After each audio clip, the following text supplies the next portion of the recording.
Assalamualaikum warahmatullahi wabarakatuh. Salam sejahtera dan semoga kita selalu dalam lindungan Allah Subhanahu wa taala. Amin ya Allah ya rabbal alamin. Perkenalkan, saya Devi Kurniawati, SPMM, dosen tetap program studi manajemen Fakultas Ekonomi dan Bisnis Universitas Islam Riau. Saat ini saya dalam proses mengikuti sertifikasi dosen gelombang 1 yang diselenggarakan oleh Kemendikti-Saintek tahun 2025. Saya akan melakukan penyusunan dokumen pernyataan diri dosen dalam unjuk kerja Tridharma Perguruan Tinggi atau PDD UK-TPT. Pada kesempatan ini, saya akan memaparkan salah satu mata kuliah yang saya ampuh, yaitu perilaku konsumen. Saya mengajar mata kuliah perilaku konsumen pada semester ganjil tahun ajaran 2024-2025 dengan bobot 3 SKS. Mata kuliah perilaku konsumen ini merupakan mata kuliah pilihan yang diberikan kepada mahasiswa semester 7. Adapun kode mata kuliah perilaku konsumen yaitu MN 217253. Adapun deskripsi mata kuliah perilaku konsumen yaitu mata kuliah ini membahas mengenai konsep dan prinsip perilaku konsumen, tentang mengapa dan bagaimana konsumen berperilaku pada keadaan tertentu, pengambilan keputusan pembelian, cara berpikir dan bertindak sebelum, selama, dan setelah membeli. Mahasiswa juga belajar membahas faktor-faktor yang mempengaruhi keputusan membeli dan bagaimana strategi pemasaran dapat mempengaruhinya. Perkuliahan perilaku konsumen diselenggarakan dengan 2 metode pembelajaran, yaitu pembelajaran luring atau tatap muka langsung dan juga daring melalui platform pembelajaran daring Google Meet pada Google Classroom. Dengan menggunakan Google Classroom, mahasiswa dapat mengakses semua materi perkuliahan, mengunduh RPS, serta menggugah tugas secara online. Adapun media pembelajaran pada mata kuliah perilaku konsumen menggunakan perangkat lunak seperti PowerPoint, Google Classroom, aplikasi cerdas UIR, dan juga perangkat keras seperti buku referensi, laptop, proyektor atau TV, whiteboard, dan spidol. Untuk capaian pembelajaran CP Prodi meliputi SO6, bekerja sama dan memiliki kepekaan sosial serta kepedulian terhadap masyarakat dan lingkungan. PO4 yaitu memahami konsep perumusan strategi bisnis. KU05 mampu mengambil keputusan secara tepat dalam konteks penyelesaian masalah di bidang keahliannya berdasarkan hasil analisis informasi dan data. KK06 mampu merancang bisnis model yang kreatif dan inovatif. Untuk capaian pembelajaran mata kuliah CPMK meliputi 1. Mahasiswa mampu merumuskan teori perilaku konsumen dengan baik dan benar. Kedua, mahasiswa mampu menganalisis faktor-faktor yang mempengaruhi perilaku konsumen selama 1 semester dengan tepat. Ketiga, mahasiswa mampu menentukan strategi pemasaran yang tepat untuk mempengaruhi perilaku konsumen dengan benar. Adapun bahan kajian pada mata kuliah perilaku konsumen yaitu yang pertama, pengenalan terhadap perilaku konsumen. Kedua, kerangka kerja untuk analisis konsumen. Ketiga, pengenalan terhadap afeksi dan kognisi. Keempat, pengetahuan produk konsumen dan keterlibatan. Kelima, perhatian dan pemahaman. Keenam, sikap, motivasi, dan konsep diri. Ketujuh, pengambilan keputusan oleh konsumen. Kedelapan, perilaku dan strategi pemasaran. 9. Proses pengkondisian dan pembelajaran. 10. Strategi-strategi pengaruh perilaku konsumen. 11. Pengaruh kultural, subkultur, dan kelas sosial. Ke-12, kelompok acuan dan keluarga. Ke-13, segmentasi pasar dan pemposisian produk. Metode pembelajaran yang saya terapkan bersifat aktif partisipatif. Pada mata kuliah perilaku konsumen ini diharapkan mahasiswa mampu menjelaskan, memahami, dan dapat menganalisis studi kasus mengenai perilaku konsumen.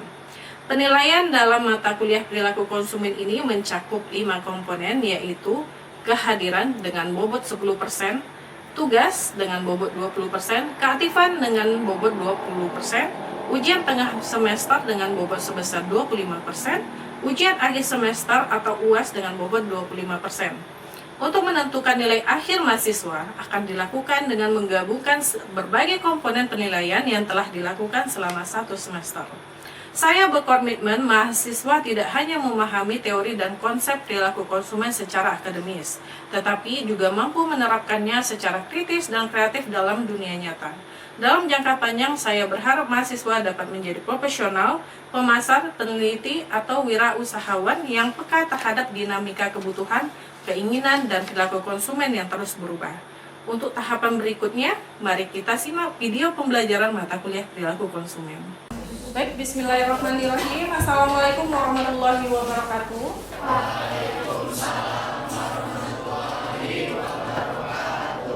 Apa kabarnya rekan mahasiswa pagi hari ini? Alhamdulillah, pada sehat semua ya. Baik, ini adalah pertemuan yang ke-13. Kita akan melakukan perkuliahan atau sesi pertemuan. Tapi terlebih dahulu, mari kita berdoa sesuai agama dan kepercayaan kita. Berdoa dimulai.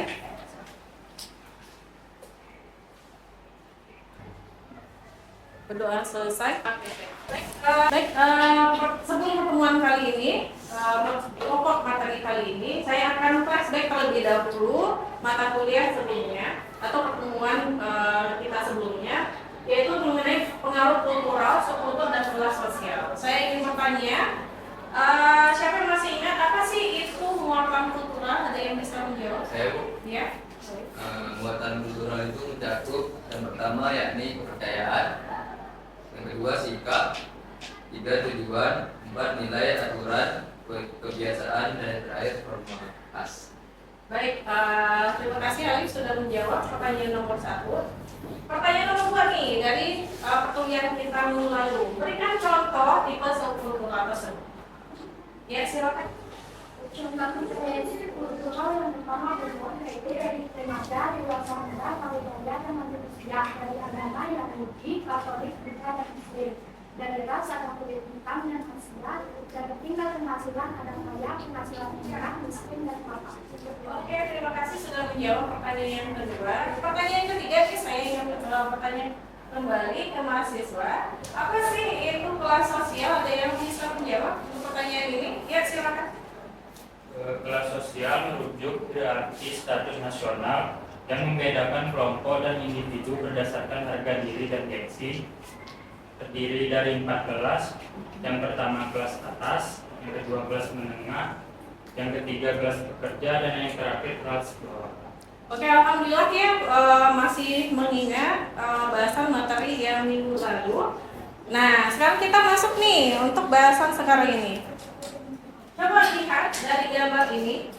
Ada 4 gambar. Kira-kira ini gambar apa sih? Ada yang bisa mengungkapkan kira-kira gambar apa yang ada di depan atau di televisi? Ya, silakan. Oh, oke. Terus? Apalagi yang terlihat di depan gambar? Remaja. Yang mana? Oh, yang di bawah. Oke, yang lain ada yang bisa menambahkan? Ini sebenarnya gambar apa sih? Ini gambar apa? Ini gambar apa? Coba dianalisis. Kira-kira ini gambar apa? Kumpulan bapak-bapak. Ya, apa lagi? Ini ibu-ibu sosialita. Seperti ibu-ibu sosialita ya. Jadi kita kira-kira nih dari gambar ini pembahasannya mengenai apa sih? Ya. Jadi kalau kita lihat ini ada beberapa kumpulan orang ya. Kumpulan orang ini kumpulan 1, kumpulan 2, kumpulan 3, kumpulan 4 ini berbeda. Jadi ada kumpulan pertama itu yang seperti kayak geng motor ya. Geng motor, komunitas motor lah, bukan geng motor ya, komunitas motor ya. Kemudian ini komunitas mobil. Ini kalau dilihat betul tadi yang disampaikan adalah seperti sosialita. Wajahnya outfitnya sama gitu ya. Ini dewasa muda yang seperti mahasiswa kan, yang bajunya juga hampir sama semuanya gitu ya. Nah, pertanyaannya, apakah komunitas masuk ke dalam kelompok yang dapat mempengaruhi perilaku konsumen dalam keputusan pemilihan? Kalau kita lihat tadi, kalau dilihat dari yang dewasa muda ini seperti mahasiswa, pakaiannya hampir sama nggak? Kalau pakaiannya sama seperti ini, jadi bisa satu kelompok itu bisa mempengaruhi cara orang untuk memilih. Cara orang untuk memilih suatu produk misalnya. pasti kawan-kawannya kalau ingin bertanya, kita ada sahabat aja misalnya, ya mahasiswa ada sahabat gitu ya, pasti bakalan samaan kan bajunya, antar tasnya, karena teman-teman ini bisa merekomendasikan kan, tas apa yang bagus, sepatu apa yang bagus, itu pengaruh dari komunitas terhadap keputusan membeli konsumen gitu ya. Sama seperti ini sama nggak? Janjian nggak? Kalau dilihat seperti ini kan janjian ya. Janjian mau pakai baju apa gitu. Kalau nggak ada dia bakalan beli gitu ya, untuk sosialitas seperti itu. Ini juga nih, ini kayak komunitas motor. Motor ini bakalan misalnya kawan itu merekomendasikan Honda apa yang cocok misalnya, spare part apa yang bagus, merek apa yang bagus gitu ya. Terus melihat membeli produknya di mana gitu ya. Jadi sangat mempengaruhi. Jadi komunitas itu mempengaruhi cara orang membeli atau cara orang untuk memutuskan pembelian gitu ya. Nah, coba kita lihat lagi cash yang berikutnya. Nih, ini adalah komunitas lari ya. Nah, komunitas lari itu apa yang terjadi ya? Apa pengaruh dari komunitas lari terhadap pembelian, keputusan membeli produk bagi anggota di dalam komunitas tersebut? Contohnya apa nih? Contoh sepatu. Sepatu itu kalau misalnya sepatu biasa yang pergi ke kampus gitu ya, cocok nggak untuk dijadikan lari? Sneaker, contohnya kayak sneaker gitu ya, cocok ya? Dijadikan untuk lari. Nah, kalau kita masuk ke dalam komunitas lari tersebut gitu ya, teman-teman di anggota komunitas tersebut bakalan ngasih tahu apa sih merek sepatu yang cocok untuk pemula, bisa jadi ya, atau sepatu yang harganya bagus untuk lari juga gitu ya, atau sepatu yang sudah mulai profesional nih. Nah, karena kan ada aja ya komunitas itu untuk mengikuti perlombaan ya. Nah, mereka bakalan ngasih tahu atau merekomendasikan sepatu apa nih yang bagus untuk lari secara profesional, karena tapaknya itu bakalan berbeda kan. Jadi sepatu biasa, sepatu lari itu bakalan berbeda tapaknya gitu. Tingkat kenyamanannya juga berbeda. Jadi kalau sudah masuk ke komunitas tersebut gitu ya, otomatis anggota komunitas ini akan mengetahui dan bisa jadi secara kognitif ya akan mengetahui pengetahuan merek, harga, juga sehingga mempengaruhi untuk membeli suatu produk terutama sepatu tadi. Sama kayak ini komunitas apa nih? Kayak komunitas pendaki gunung gitu ya. Apa yang bisa mempengaruhi dari anggota kalau sudah masuk ke sana? Kalau sudah tertarik ya untuk masuk ke komunitas ini, apa yang akan dipelajari secara kognitif ya, pengetahuan yang diketahui. Misalnya apa? Mungkin produk ini ya. Apa yang harus disiapkan gitu ya. Kemudian merek apa, harganya berapa. Gitu ya. Jadi komunitas ini sangat mempengaruhi perilaku dalam pembelian. Keputusan membeli dari suatu masyarakat atau komunitas atau secara individu gitu ya. Kita masuk inti pembahasan pokok pertemuan kali ini yaitu kelompok acuan. Jadi komunitas tadi itu istilahnya disebut dengan kelompok acuan. Dan satu lagi ada yang namanya keluarga nanti.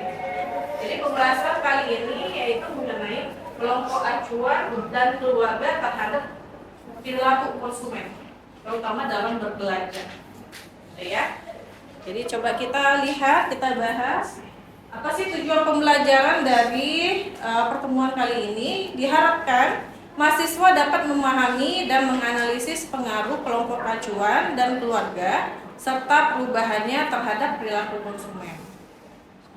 Kita masuk ke pengertian kelompok acuan. Kelompok acuan itu apa? Komunitas tadi itu apa sebenarnya? Jadi kalau kita bahas lebih lanjut, lebih dalam lagi, kelompok acuan itu terdiri dari 2 orang atau lebih. Bisa satu individu kita sendiri disebut dengan komunitas? Nah, bisa. Komunitas siapa kalau seorang diri gitu ya? Komunitas itu atau kelompok acuan itu harus terdiri dari 2 orang atau lebih. Sebagai apa? Digunakan sebagai alasan pembanding.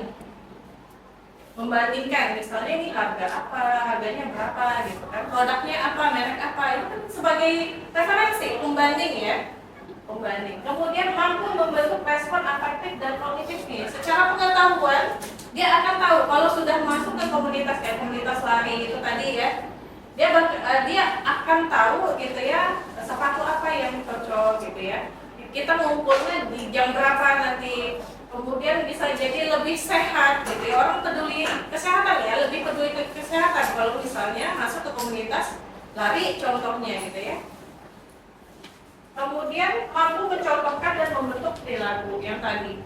Kalau misalnya sudah pakai kayak Lolita misalnya ya, pakai baju loreng misalnya itu, dia bakalan ikut memakai baju yang sama dan serupa dengan anggota komunitasnya gitu ya. Sama kayak di ruang samudra tadi yang pastel, warna pastel gitu ya, dominannya gitu ya, dia akan membentuk perilaku menyesuaikan dengan anggota di dalam komunitasnya seperti itu. Nah, kelompok rujukan utama selain kelompok cuan tadi gitu ya, ada yang keluarga, kelompok rujukan. Ini salah satu selain teman komunitas, tapi ada juga keluarga nggak mempengaruhi kita dalam membeli suatu produk? Ya, keluarga. Kemudian apa lagi?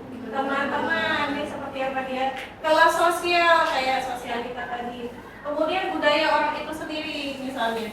Kalau misalnya di daerah Pekanbaru, misalnya dominan itu adalah Melayu gitu, maka akan ada orang memakai baju Melayu gitu ya. Akan dominan memakai baju Melayu. Atau misalnya kita pergi ke daerah Jawa, misalnya daerah Yogyakarta yang dominan memakai baju batik, kita bakal ngikut nggak? Beli baju batik juga nggak? Nah, budaya setempat itu bisa mempengaruhi perilaku orang dalam berbelanja.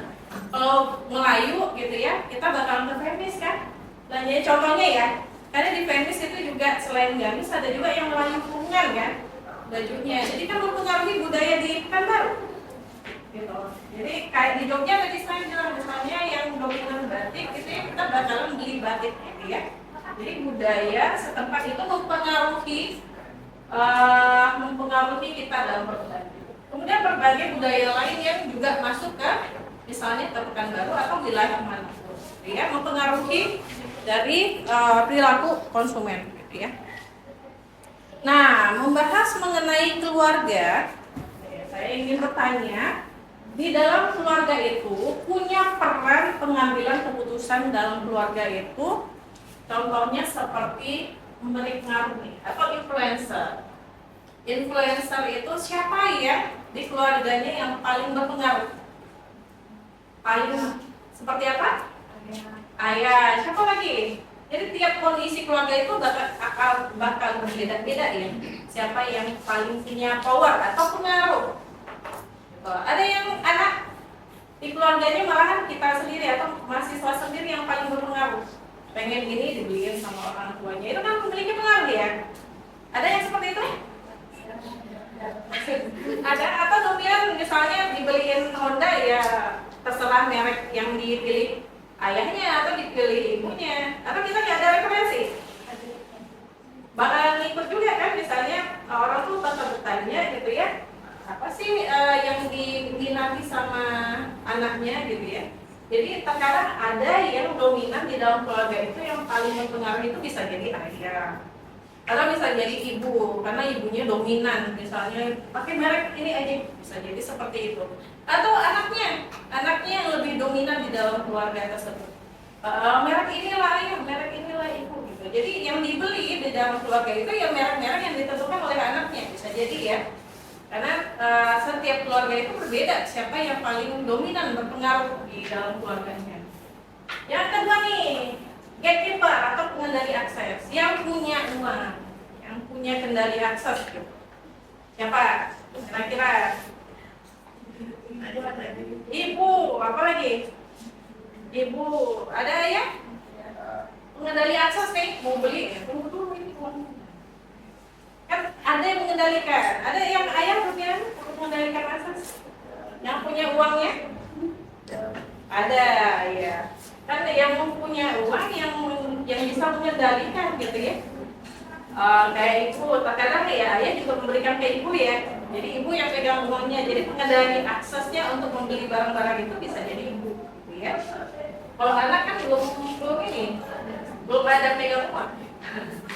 Kemudian siapa yang ngambil keputusan? Nih, decidernya. Merek ini aja, barang ini aja. Apa? Siapa yang dominan nih di keluarganya? Siapa yang dominan mengambil keputusan ya, perannya? Anak yang paling dominan ya, pengambil keputusan. Misalnya merek apa, beli motor kayak tadi ya, beli motor mereknya Honda, beli motor atau mereknya Yamaha. Tapi bisa jadi ini ya, kadang kayak ayah gitu ya, misalnya ya, mau beli mobil misalnya ya, ada kecenderungan terhadap satu merek terkadang. Kalau misalnya ya, saya merek Honda gitu ya, mobilnya, besok kalau beli lagi Honda lagi gitu. Sama kayak motor, beli motor kecenderungan mereknya motor kan, besok mau ganti baru gitu ya, mereknya Honda. Yang pertama Honda lagi gitu. Ada kecenderungan satu merek ya, gitu ya. Terkadang ada juga yang dominan mau pakai merek tertentu, misalnya Yamaha gitu ya. Besok beli Honda lagi, nanti Yamaha. Jadi rekomnya itu ada kecenderungan satu merek gitu ya. Entah itu bisa jadi dari ayahnya gitu ya. Kan ada kecenderungan dari keluarga itu ya terhadap suatu merek gitu ya. Karena sudah percaya dengan merek tersebut. Kemudian pembeli nih, siapa nih? Di dalam keluarga itu yang punya peran sebagai pembeli. Biasanya siapa? Ibu yang biasa sering membeli ya, ibu beli segala sesuatunya biasanya ya. Meskipun dibarengi juga kadang ada juga yang membeli gitu. Maksudnya itu yang paling dominan di keluarga itu yang seringnya adalah ibu. Kemudian ada satu lagi nih, pelaku penghentian. Pelaku penghentian. Siapa? Kalau misalnya udah kita mau beli, jangan. Nah, ada yang bilang kayak gitu tuh. Kalau yang punya anak-anak gitu ya, beli es krim, batuk, jangan. Nah, biasanya yang suka seperti itu siapa? Ibu yang sering biasanya ya pelaku penghentian atau disposer gitu ya. Jadi setiap keluarga itu punya perannya masing-masing dalam mempengaruhi keputusan pembelian. Baik itu dari segi pelaku influencernya, kemudian gatekeepernya, ada yang pengambilan keputusan, ada yang pembeli, ada yang pengguna. Kalau pengguna itu kayaknya semua keluarga ya, semua anggota keluarga itu menggunakan produk tersebut. Tapi ada juga beberapa produk yang tidak dipakai gitu ya. Kemudian ada pelaku penghentian atau disposer namanya ya. Nah, kita masuk ke kuis. Kuis harap disiapkan bukunya dan penanya. Saya minta mahasiswa untuk menganalisis studi kasus ini. Kita jadikan kuis ya. Ya, saya bacakan. Ya, sudah siap? Ya. Studi kasusnya. Jadi silakan menganalisis nih ya. Studi kasusnya itu mengenai Trans Studio. Ada yang sudah pernah pergi ke Trans Studio di Pekanbaru? Sudah? Oke, di jalan apa? Jalan Soekarno-Hatta ya? Dekat simpang SKA tempatnya. Case-nya, anak-anak, bahkan anak yang masih kecil merupakan pasar yang besar dan terus berkembang. Walaupun tidak membelanjakan uangnya sendiri, anak-anak memiliki peran besar dan mempengaruhi keputusan pembelian. Salah satu contoh perusahaan yang mengambil peluang pasar tersebut yaitu PT Trans Retail Property atau Trans Studio Mini. Trans Studio Mini adalah karya dari CT Group dengan konsep wahana permainan anak dan keluarga di tengah kota. Menurut analisa mahasiswa, bagaimanakah perusahaan tersebut memanfaatkan konsep kelompok acuan dan konsep keluarga? Strategi pemasaran apa yang dipakai oleh PT Trans Retail Property dalam mempengaruhi semua segmen dan anggota keluarga agar mengambil keputusan untuk berkunjung ke wahana permainan tersebut? Saya kasih waktu 10 menit untuk menganalisis studi kasus ini. Kemudian saya akan minta pendapatnya atau jawabannya dari studi kasus ini, gitu ya. Ya, silakan. Kalau sudah dibuat jawabannya, ada yang bisa mengemukakan jawaban-jawaban dari studi kasus ini? Apa analisisnya? Silakan. Ya, silakan. Ada. Analisis dari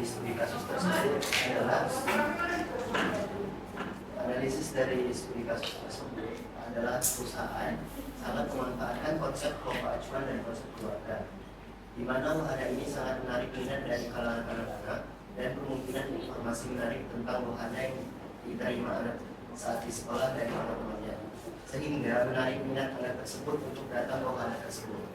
Kemudian ada proses mempengaruhi dari pihak anak pada orang tua, sehingga orang tua mengambil keputusan untuk datang ke wahana tersebut.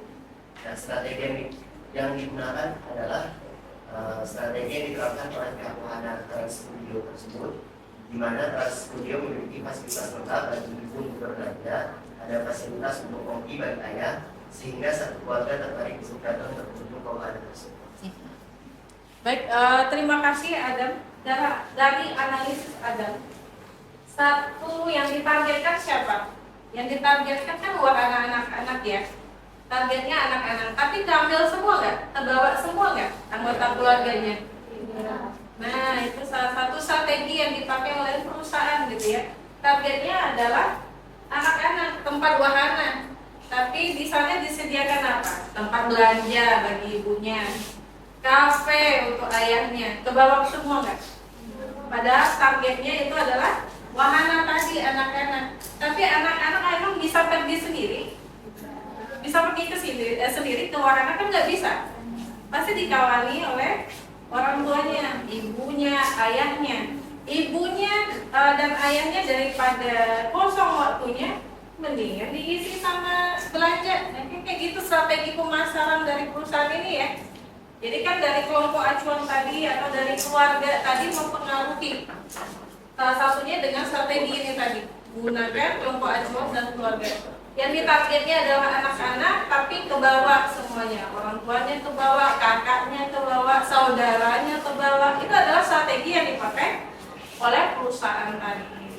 Jadi diharapkan mahasiswa tahu ya, bisa menganalisis ini perusahaan ini targetnya apa gitu ya. Paham ternyata kalau pergi ke sana tuh bukan hanya bermain saja, tapi kalau dari strategi pemasarannya gitu ya, kebawa semua. Jadi keluar semua ya, maksudnya kebutuhan-kebutuhan itu bisa dipenuhi dalam satu tempat, ya kan? Kebutuhan keluarga itu bisa dipenuhi dalam satu tempat. Baik, sampai ke akhir pertemuan, kesimpulan. Kira-kira apakah kelompok acuan dan keluarga dapat mempengaruhi terhadap perilaku konsumen, terutama keputusan pembelian? Ada yang bisa menjawab? Ya, silakan. Kelompok acuan dan keluarga sangat mempengaruhi perilaku konsumen, terutama keputusan pembelian dalam kehidupan sehari-hari. Kelompok acuan bisa menjadi panutan seseorang dalam berperilaku, termasuk dalam membeli produk. Contohnya teman sebaya, komunitas hobi, dan toko pabrik. Keluarga memiliki pengaruh sangat kuat dan berkelanjutan terhadap perilaku konsumen, terutama terhadap seorang anak. Baik, terima kasih atas jawabannya. Tadi itu kesimpulannya ya, bahwa kelompok acuan dan keluarga itu bisa mempengaruhi perilaku konsumen, terutama dalam memutuskan atau keputusan pembelian ya. Nah, untuk sesi berikutnya, untuk pertemuan minggu depan, saya kasih tugas hari ini, coba cari studi kasus yang berhubungan dengan kelompok acuan dalam mempengaruhi perilaku pada masyarakat yang ada di sekitar kita, dan dikumpulkan di Google Classroom. Ya, silakan nanti dicari dulu studi kasus. Tadi contohnya kayak tadi Transmart gitu ya. Coba dicari studi kasus yang berhubungan dengan kelompok acuan dan keluarga di lingkungan masyarakat kita, gitu ya. Dikumpul di Google Classroom ya. Selanjutnya saya akan absen di Cerdas. Adam, Oke, baik. Saya tutup pertemuan hari ini. Sehat selalu. Sampai ketemu minggu depan. Assalamualaikum warahmatullahi wabarakatuh.